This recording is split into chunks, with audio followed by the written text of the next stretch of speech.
Assalamualaikum warahmatullahi wabarakatuh. Telah beredar dekat klik satu video, saya tak pasti dia hanya untuk sarkastik ataupun sekadar konten saja, ataupun dia benar-benar berlaku, yang mana ada beberapa orang laki-laki Melayu yang menyekat seorang orang Rohingya yang bawa air, dan dikata tidak benarkan air untuk rakyat Malaysia saja. Saya tak pastilah ini gurauan ataupun betul, tapi kita tengok videonya. Tengok insya-Allah. Mana yung air?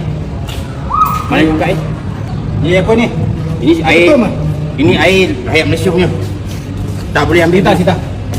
Ambil rampas. Ambil. Ini apa ni? Okey. Sekarang bawa balai.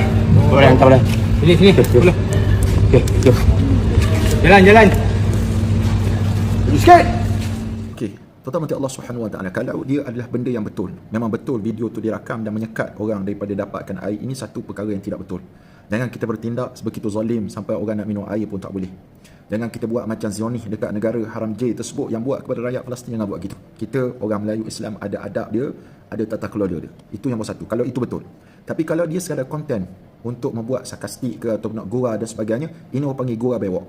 Tidak boleh buat gurau macam ni, sebab dia akan mendatangkan fitnah kepada orang Melayu Islam dan akan mendatangkan fitnah kepada rakyat Malaysia dan akan menyebabkan huru-hara mungkin berlaku, dan pelbagai tuduhan seperti mana telah dilemparkan oleh seorang rakyat Rohingya dekat Australia itu kepada orang Islam ataupun orang Malaysia ini.